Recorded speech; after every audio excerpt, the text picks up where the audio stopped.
Hi, everyone. Welcome to the Startup State of Mind podcast. Today, we're going to be talking about a subject that I'm extremely passionate about, investing in your team's well being. You know, in Indonesia and much of Southeast Asia, I see so many companies treating their people as commodities, right? I think this mindset is that employees are replaceable and should be treated as such.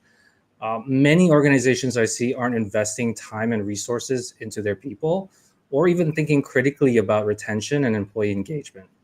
Right. So I think as a founder, I truly believe that culture can be a significant competitive advantage, and it's far too often overlooked. Great leaders really understand that an organization, it's like a two-sided ledger, right? You have culture on one side, business strategy and performance on another side, right? So I think, thinking about culture, building it up properly can directly relate to better business outcomes. So with that, today I'm talking with Sharon Li, the founder and CEO of CHOYS. CHOYS is a gamified well-being platform that combines insurance, rewards, recognition, all into one cool, sleek little mobile app. They're already working with some impressive companies across Indonesia and Singapore, including Kopi Kenangan, Cinch, Mekari, and others. And Sharon, I think, is the perfect person to discuss on how to invest in your team's well-being and how that can relate to better results for your organization. Yeah, thanks, Sharon, for being here. How are you today? I'm doing very well. Thank you for having me, Chris. And I'm super passionate about this topic. So looking forward to have a very interesting discussion together. Awesome. Let's just jump straight in. Uh, Sharon, could you just share a little bit more about Troy's founding story? Right, this is like a question I ask all the founders who come on here. It's so interesting to me, right? Like, was there like a light bulb moment or a eureka moment that you can describe? And lastly, what does Choice mean, right, as a name? I think the audience would love to learn a little bit more about that first. Awesome, no problem. I'm more than happy to give a quick introduction about Choice as a company and also our founding story. So Choice is an insurtech company, and we have a gamified employee engagement and well-being platform that engage and rewards and protect your people. Um, we are here to make the employee benefit from a traditionally very fragmented approach to a very engaging and rewarding experience for the employees. Before Choice, personally, I was working in financial services for more than 10 years in the banking industry, start with investment banking, then move to the corporate innovation, spending 15 years of my time in the UK. Where Choice started, I would say, is like post pandemic COVID time. I did a lot of research related to employee well-being area during pandemic time, and see a lot of problem from the employee well-being perspective and engagement perspective in my a previous job. And personally, I see a lot of growth opportunity in Asia from this areas perspective, and I'm more than happy to discuss more, Chris, in our following conversation. So 3 years ago, basically quit my job and came to Singapore and met my co-founder Vanessa and Abzo through the Antler program. You were talking about the eureka moment or like light bulb moment. To be honest, what I found, and I'm more than happy to chat a bit more later on as well, I feel the entrepreneurship is less about, the big moments of super massive transformation that you'll never predict, but it's more around like a daily incremental experiment and finding out those answers. And my co-founder kind of founding journey, I think is pretty similar. I see my co-founders and I saw they are very passionate about entrepreneurship, and they are also very passionate about employee well-being and benefit space. So we had a lot of discussion and we started working together. We have been working together as a team for almost 3 years now, and I'm really inspired by their commitment to the entrepreneurship and the drive in this area as well. So I think it is a lot of like a a daily engagement between us, brainstorming, testing, and super happy with this. I think another question you were asking is about the choice as a name, right? Right. Yeah. So if I'm not sure if you can see my T-shirt logo is actually a bok choy. So bok choy is a very famous, healthy and green Asian vegetable. I think it's super popular in Asia across the region, and so that's where kind of align with our DNA as well. We start in Asia. We want to be a global employee well-being and engagement brand, but that's where we start. And at the same time, is the name choice is aligning with the life is a matter of choice. So we believe those daily action, the compounding effect of your daily action, and that's super aligned with our value, our mission and vision about well-being and how we empower all the organization and their employees as well. I love it. I love I always love, startups that are using tech for some sort of good, right? I think there's far too many companies that are, either consumptive in nature or like try to extract from, other people, while CHOYS is, directly trying to improve the well-being of, actual people. So really amazing to hear. I want to dig deeper a little bit around, I guess, like why it's so important, right? I think you just shared just now about how you saw this opportunity, right? Especially in Asia, where employee well-being is kind of overlooked in some cases, or in most cases. So in your words, right, like, why do you think it's even important, right, for companies to care about their employees' well-being? I mean, this might seem obvious to you. Like, I try really hard to make all our team members to enjoy working at our company, but sometimes I hear other companies don't really care as much, right? So I guess in your words, like, why does this all matter, right? Like, is there like a cost benefit to this all? Is there like retention benefit, and what does it actually mean, right? Yeah, well, I think that's a super great question, right? There is a lot of data around it, which I will share in a bit. But I think the simple concept it's always start with people, right? Start with the individual. So the most smallest unit is like you and me as a human, as a founder. And I always inspired by this kind of expression, or you can call it a quote, when they say, you are the one before all the zeros that you make, right? Otherwise, if you are not there, you don't have a healthy body, healthy mind to make the decision to do your daily fight for your family, for your business, for your team. No matter how many zero you make, it doesn't matter, because that one, which is you, is not there. So that, from personal well-being perspective, your personal well-being and health actually drive and affect your performance, your daily energy. And there's tons of conversation. I'm sure, Chris, I saw your post as well, the daily habit that you have. How do you maintain your energy? And the part of the reason for that is to drive, the business value of high five, right? Then under the context of an organization, I think when the whole storyline start from there, is easier to understand. Collectively, as an organization, we are a collective unit of many individuals, right? How do we make the workplace, the company performance better? How do we understand the drive of individual as well? So I think that's very important. And another point is really around the next generation workforce. They have higher expectation in their workplace and from their employer as well. They don't just care about, okay, what is the location of my work and what is the salary, what is the time that I'm working. They care more around the flexibility. They want to be something bigger than themselves. They want to feel a sense of belonging. They want to feel they are working on something meaningful and impactful, and more importantly, they want to feel their impact as well, and that's affecting their daily motivation and performance. And how do we build a culture to make sure people feeling being cared and feeling they are being treated seriously, so that they can bring their best energy to the workplace. So I think those are the key thing is very important for every company to think about the well-being and the individual performance and well-being of their people.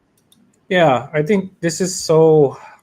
I mean, a lot of people don't realize it, right? I think maybe if you work in Singapore, this might not be such a big deal, but in Indonesia, right, in Jakarta, a lot of these workers or people, like they're waking up at like 5 a.m., right, and they're taking a train, 2.5 hours from like the outskirts of Jakarta, and then they're like putting in all this work, and then they might have sick family members that they're taking care of, and it's a strain, right, on like their productivity and how they feel about working, right? So I do think things like this is so important to think about if you're a founder or if you're a leader in your company, like how to bring out the best in people in the right way, right? Yeah. So I think moving on a little bit, right, into the solution, right? I think we talked a little bit about how it's like a gamified well-being solution, which combines, rewards, recognition, insurance. But I think some people who are listening to this may still not have a good idea of what that means, right? Exactly. Could you share a little bit about the product, right? Maybe a typical user experience, or like, how someone would use the app on a daily basis, and maybe the company's involvement in that, as well as like the employee. Yeah, 100%. I think from the product offering perspective, we have two very simple product. One is the group insurance. So we make a group insurance accessible for all the SME and startup. Start with two uh, employees. So Chris, if you yourself have a co-founder or a team member, you can start using Choice group insurance directly from day one, right? The other part is the gamified employee engagement and well-being app. And as you mentioned, from the user journey perspective, is super simple. And as a user, you can just create an account once you receive your company invitation, and then you can create an account with your password and get onto the platform, set up your profile, and you can also check your colleagues' profile and their interest areas, such as what are their hobbies, what sports they like to play, what is meaningful activity mean for them. We have interest club. You can track your habit with your colleagues together as well. I would say, compare with the other type of well-being platform, the core and the unique part about Choice is really our whole platform is built with the core of fostering a sense of belonging and togetherness in the workplace. And this is what we found as a market insight, the common ground where both employer and employee want. Employer want their people have a better bonding, so that breaking down the silos between different departments, they can work together more interactively. Employee want something like this as well, because they want to build a meaningful connection with each other, and they want to have that sense of belonging beyond just that working relationship. From the gamification perspective, the concept of Choice is super simple.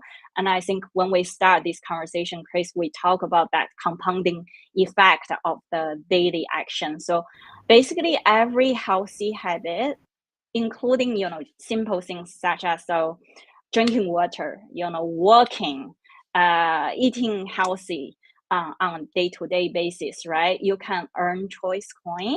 And this Choice coin basically can be spent on gift cards, charitable donation if you're passionate about impact, or different kind of virtual rewards. Yeah, so that's a simple concept about Choice app. Amazing. Sounds really fun. And I think it's, yeah, something that, especially in Indonesia, I think people would really, really like it, right? Everyone loves to be a part of something bigger, and especially with their friends, if it's social in nature. And if it's like, if it's good for you, then, it should be, yeah, people should want to use it. Can you just share really quickly, like a success story, or maybe, um, one of your customers, if they have success using Choice, and what kind of outcomes were they able to drive in the partnership with Choice? Yeah, 100%. I think you already mentioned some names of our client and partners at the very beginning. I think, from the startup insurance protection, insurance penetration perspective, we have done a really, really good job to make sure, different size of the startup or get the best protection for their people. We work with organizations such as Cinch, Zenyum to protect their people, and with the gamified well-being app. And we receive a lot of very genuine and positive feedback from the founders as well. The founder told us, they actually did some comparison, in terms of the cost effectiveness, in terms of the insurance, and they found out after the comparison with 7 or 8 alternatives, and they found Choice actually give the best product in terms of the protection, and also from the user experience, the services perspective. So when we receive that type of feedback, that's, I think, is a really rewarding moment as a founder, that you see that your product is creating a real value for the ecosystem and for the people and for the organization. From the gamified app perspective, you mentioned about Kopi Kenangan, right? They are a massive organization. They have a very strong leadership who care about their people. But running an organization, across the region with 6,000 people is a tough job. And to make sure all of our people, no matter, from the coffee shop perspective, and also from the white collar working in the office perspective, breaking down any type of silo, ensure the people working together is a big challenge, right? And during these 2 years, we have been working with Kopi Kenangan and actually build a lot of features, right? Recently, we released a feature you were talking about. Indonesian would enjoy the interest club, right? That's basically a demonstration when it's come to the feature level, where we bring people together. So now people inside the organization can setting up a book club, or setting up a cooking club, or photographer club, and they can join with each other, and you also join different type of activities. So this is the what we have been working with our client as well, to iterate our product and incorporate their feedback from both HR perspective, the leader perspective, but also their people perspective. Sure. No, thanks for sharing that. I want to talk a little bit about ROI, right? I think this term gets used a lot, especially on like the buyer side, right? They're always asking, oh, like what's the ROI for me in using Choice, right? Or maybe what is the cost of me not using Choice, right? Is there any way that you could, yeah, how do you typically answer these questions, right? This is like a subject I'm quite interested in, because a lot of times software companies, it's quite hard to put a tangible value in, ROI, right? But it's often a number that's often demanded by prospects or potential customers. Is there something you could share along the ROI for using Choice?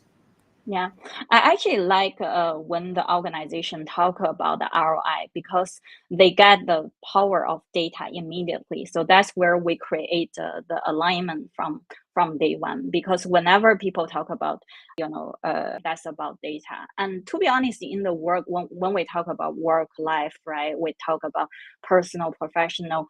From the professional perspective, from the workplace perspective, you always have data to support you. You always have the KPI, monthly, daily, weekly report to each other. But when it's come to the culture, as you said, when it's come to the people well-being, the people engagement, the starting point is different from the other side. It's very hard to measure them.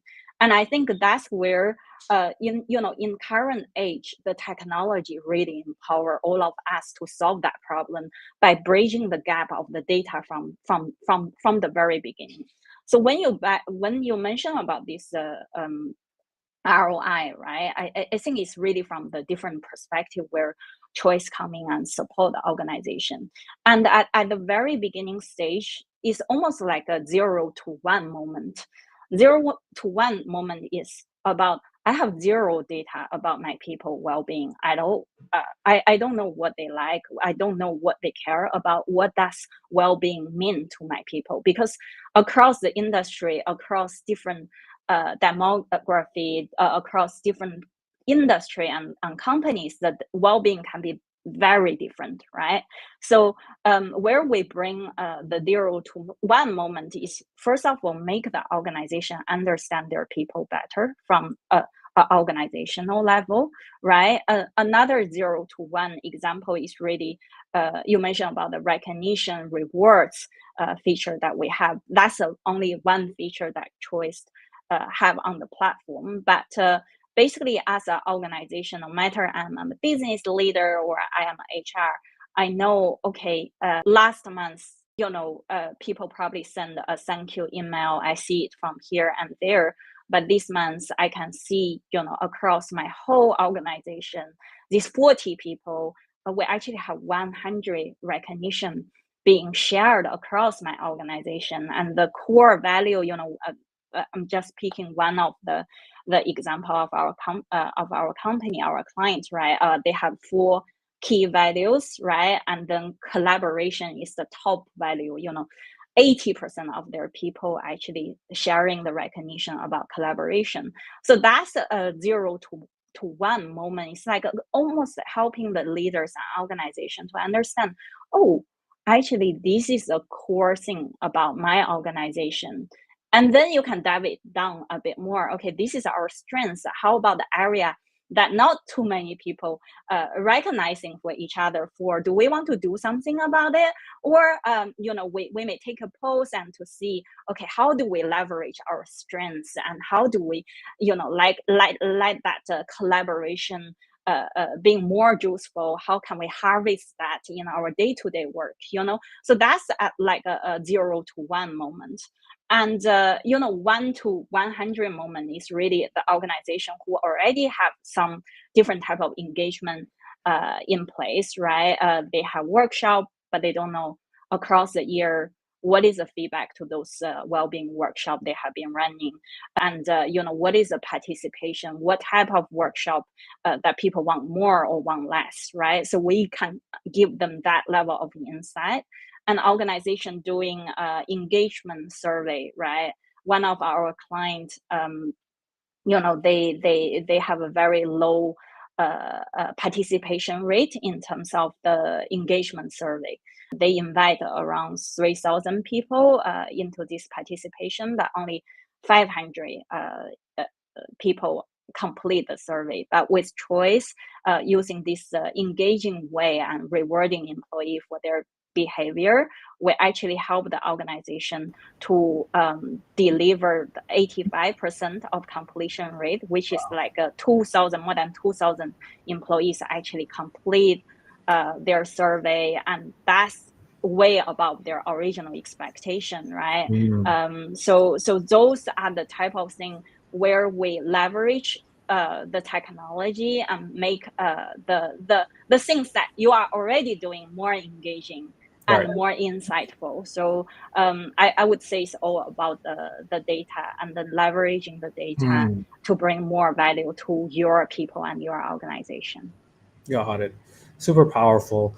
I want to zoom out just a little bit, right? I think you're obviously, speaking to HR leaders, and you guys are yourself an expert in well-being now, right?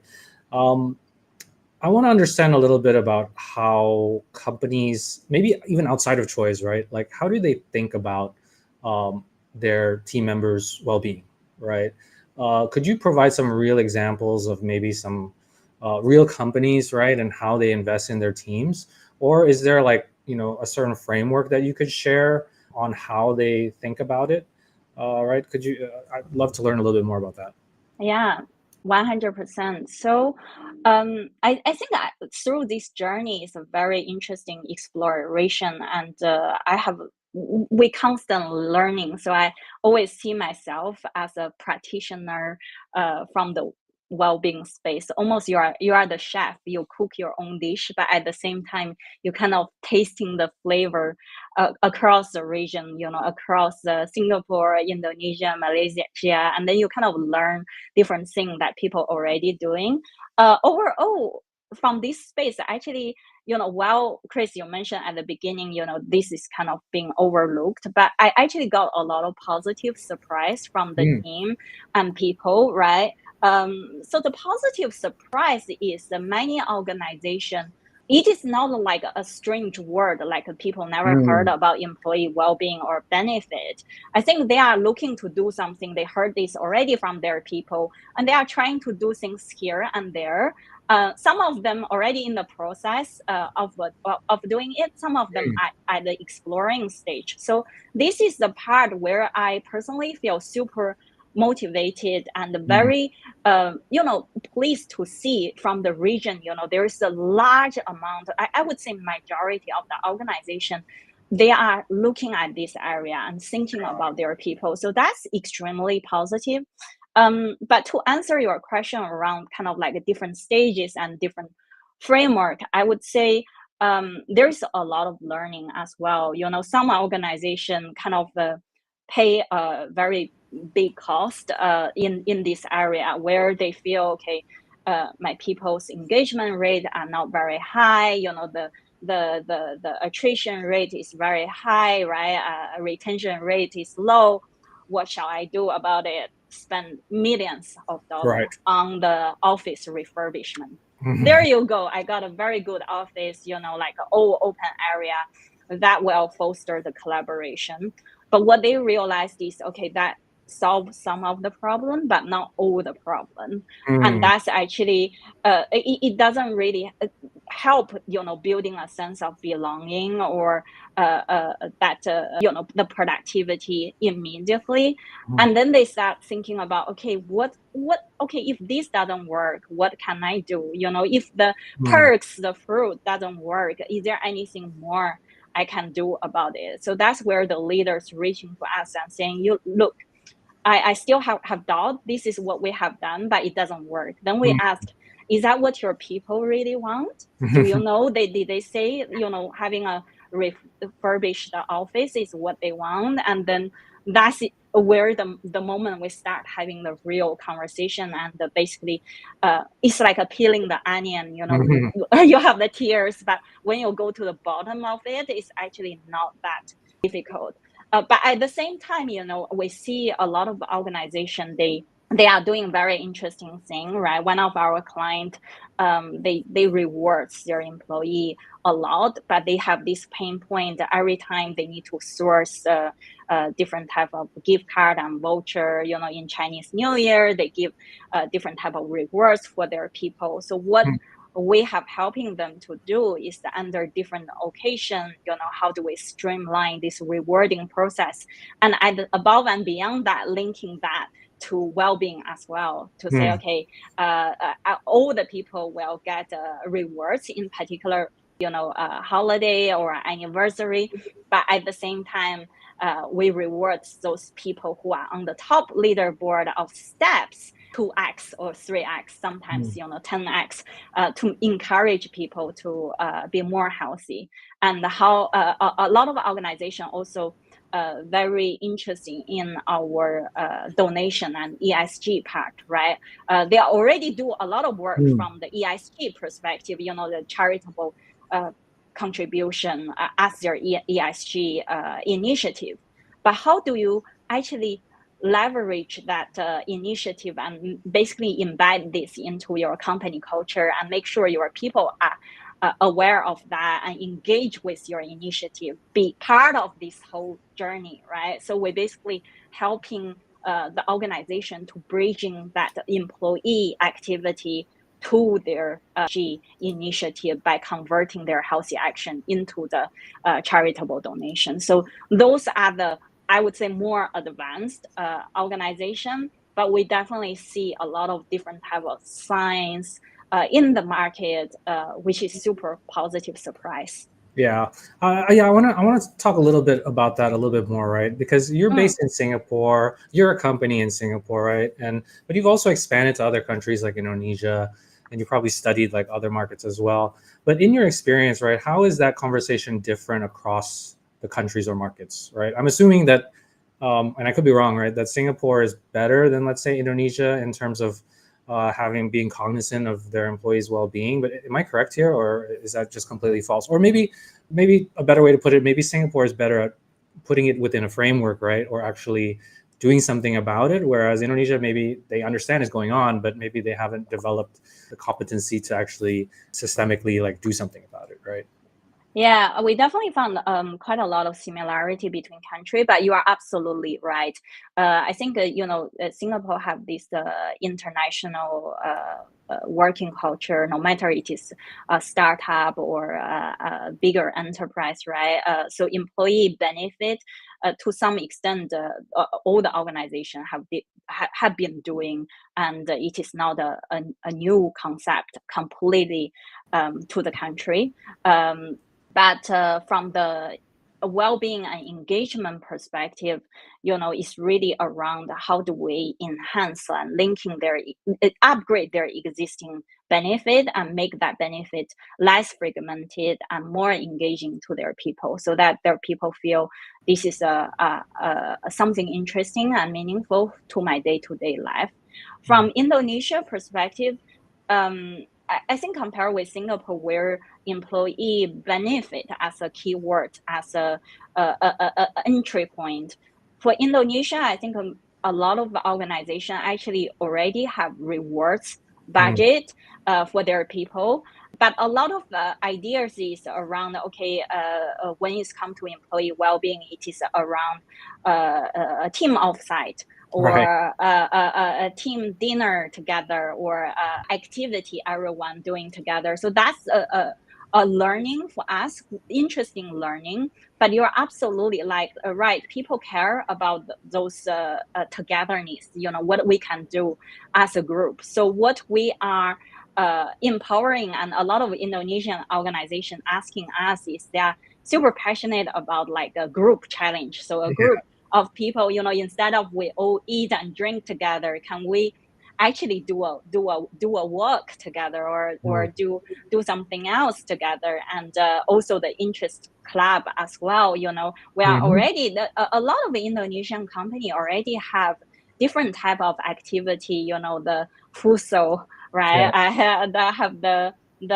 badminton, basketball. How do we encourage this across the organization, not just 30, 40 people in that particular club, but across a big organization with 10,000 people or 20,000 people, make sure everyone have their own kind of a group of well-being interest club to participate. I think this is the type of conversation we have a lot with the Indonesian company, but there's definitely a bit of difference from budgeting perspective and how people perceive when it's come to employee benefit and rewards. But both countries doing quite a lot in their own way, I would say, Chris. Yeah, it's so funny, right? Like well-being, it's like you think it's like this universal thing, but there's so much opportunity to like localize even further, right? And I guess that's going to be the challenge, and also the opportunity for you guys, right? How to adapt your product and your solutions to different markets. I think I want to go off in a tangent a bit, more on a personal note, on you, Sharon, as a founder, right? Building CHOYS up, spending the last couple of years. It must be hard and stressful at times, but also incredibly rewarding at the same time. But how do you personally maintain your own personal well-being, right?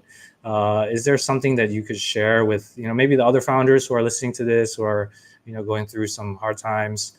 How do you balance it, right? I know you have family, right? I know you that's obviously something that you have to juggle with. Yeah, how do you do it? Yeah, I think when it's come to well-being, it is very kind of personal. And now my kind of mantra or like a principle is just do what works for you, right? So what I found out about myself is like I'm 100% morning person.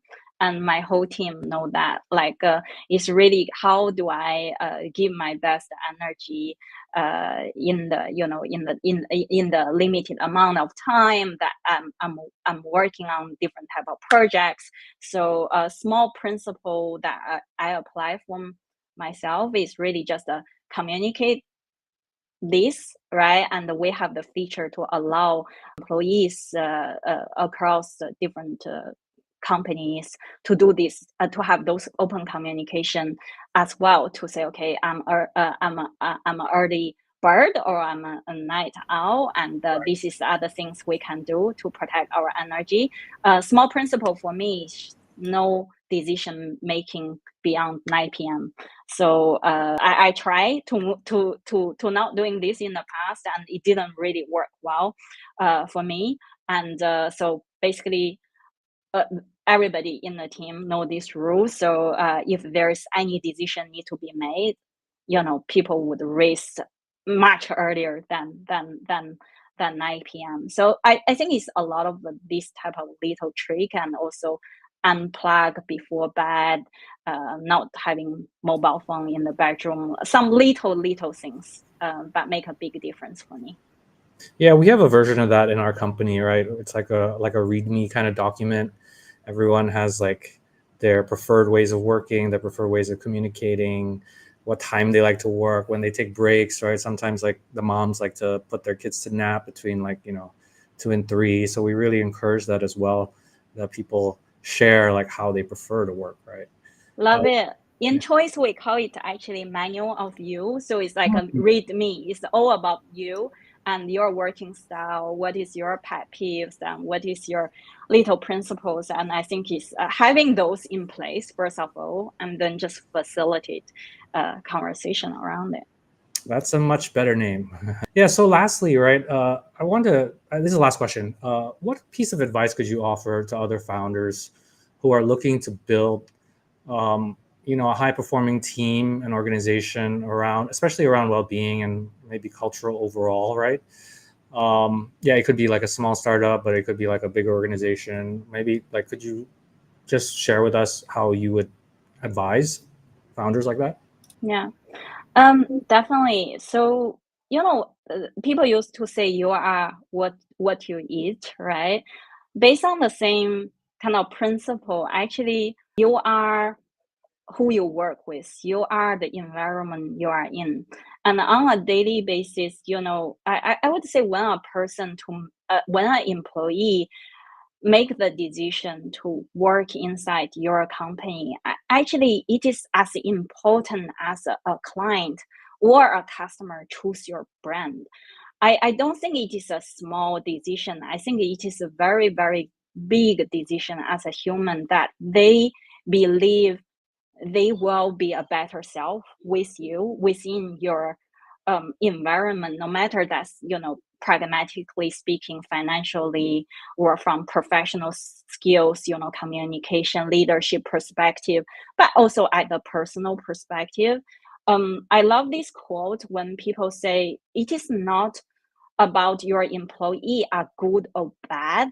It is about, are they becoming a better self every day within your organization, right? So how do we define a better self is in a very personal approach, and we need to start having those simple conversation about, okay, what is your long-term goal? What does a better self look like to you, and how can I support you in that journey?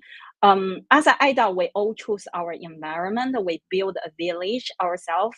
And I think individual founder, all of us, really play a super important role in here to build the culture, because at the very beginning we discussed about fundraising, user experience or the product strategy, but ultimately who make those products, who give those service to your people. When we peel the onion, we see the only thing is your people.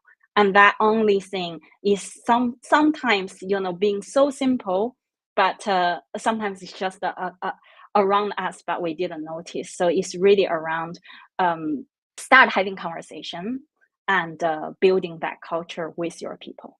Yeah, I think that's powerful words, right? I think being compassionate, I think, is super important, right? Like, it's not about you all the time, right? It is about, the company you're building, and as a result, the people who are building that company for you, right? So I do think that founders, if you're, having issues, I think you should look inwards first and see if you're doing right by, your own people. And then maybe, talking to Sharon to see if you can use CHOYS to speed up the process. That's it, Sharon, for today. Thanks for being here, right? I think it was such a great talk. I learned so much whenever I speak to you. But other, founders or people in the audience, if you want to get in touch with Sharon, just reach out to her on LinkedIn. And, I'm sure she'll be happy to talk to you. Thanks again. Thank you so much for having me, Chris.